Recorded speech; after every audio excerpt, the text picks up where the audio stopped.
Hello, welcome back to another preview here on the Fulhamish YouTube channel. And well, games don't get too much bigger than Monday night. Huddersfield Town versus Fulham at the John Smith Stadium. When it was picked for Monday Night Football, we all laughed, wondering why on earth have Sky gone for that. But now you look at the seriousness for both teams. Huddersfield without a win, Fulham with only one win to their name. Both teams desperately need the 3 points. Here to talk all things Huddersfield is Terriers fan Lee Pearson. Lee, how you doing?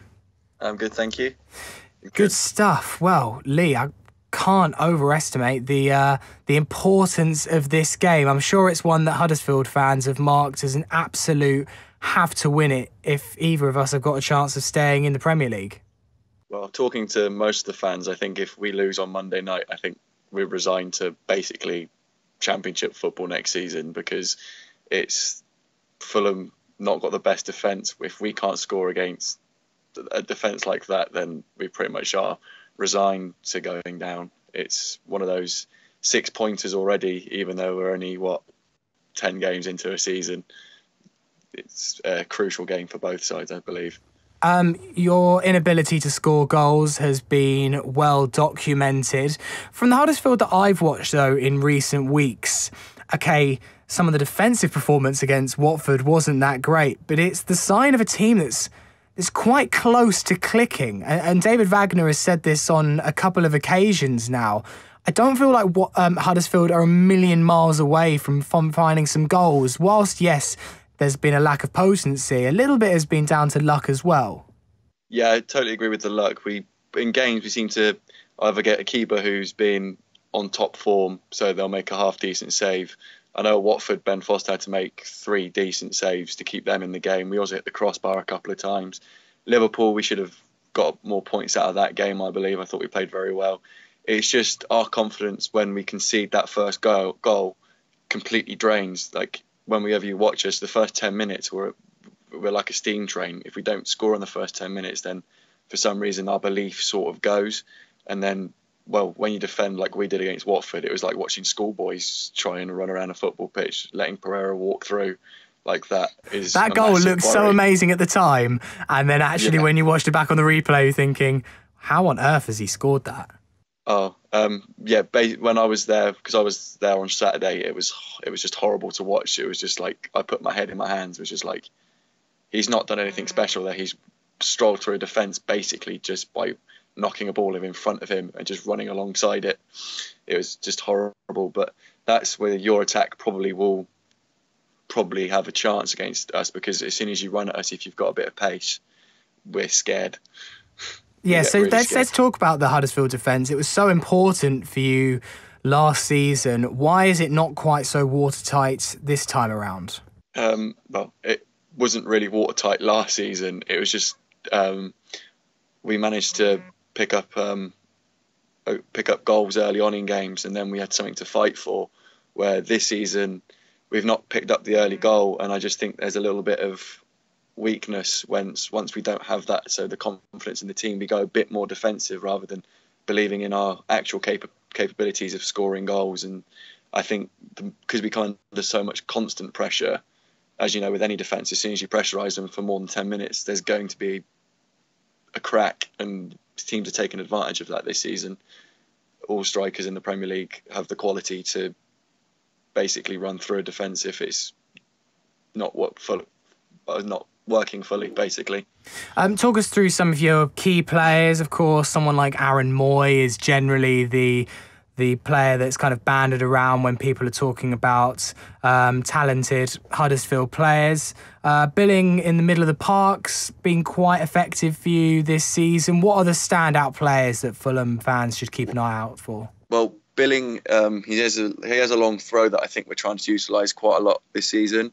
We didn't really see it a lot last season, but it seems like our only way of scoring is through dead ball situations at the minute, because all 3 of our goals have come at some point from a dead ball situation. We've only scored 1 in open play.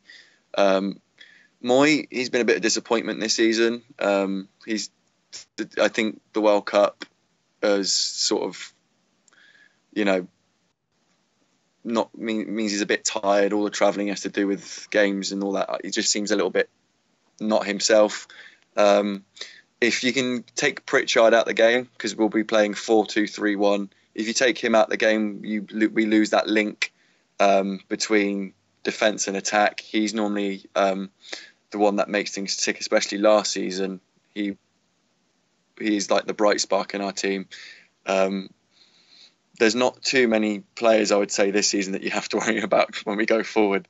Our wingers, I don't know. We've brought in some awful players this summer. Like Mbenza, I don't know what he does. Diakabia, we haven't really seen much about him at the minute, but he can improve. And then Van La Parra, I didn't even like him in the Championship, so how is he still at the Premiership side? I do not know.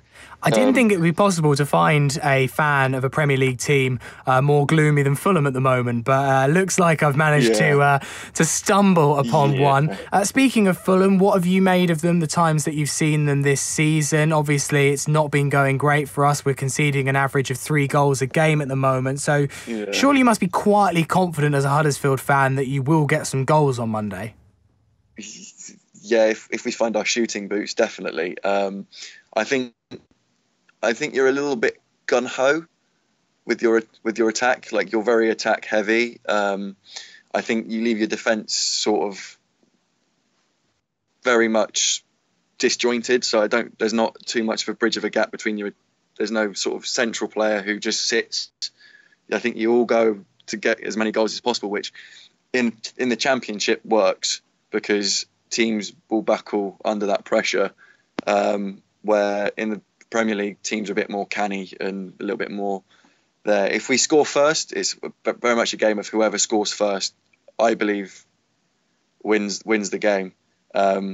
Because obviously your record against us is quite good. I think, especially 2 years ago in the Championship, you scored the first goal and then run absolute right in both games. So I think we are worried about your threat as Huddersfield fans as well, because of 2 seasons ago. But it's whoever scores first. My head tells me it's going to be a 1-1, but my heart says it's going to be a 2-1 to Huddersfield. Cool. Well, stick your neck out on the line. What's your final prediction then, as you've just alluded to? As a Huddersfield fan, it's got to be 2-1. 2-1. And best bit about a trip to the John Smith Stadium? It's my first time up there. Yeah, the best part about John Smith at the minute is the atmosphere. Even though we're not particularly playing very well, there's a sense of unity. Whether that continues if you score first or not, where you might see fans get disgruntled. But I know against bigger sides, we make it rocking. So hopefully on Monday night, that'll be the best atmosphere you'll probably see in the Premier League. Well, I'm looking forward to the game. It's a massive, massive one. Lee, thank you for chatting to Fulhamish and giving us your lowdown ahead of Monday's clash. Yeah, no worries. Thank you. And make sure you like, subscribe and comment on this video. Give us your predictions for the game. Thank you very much for watching.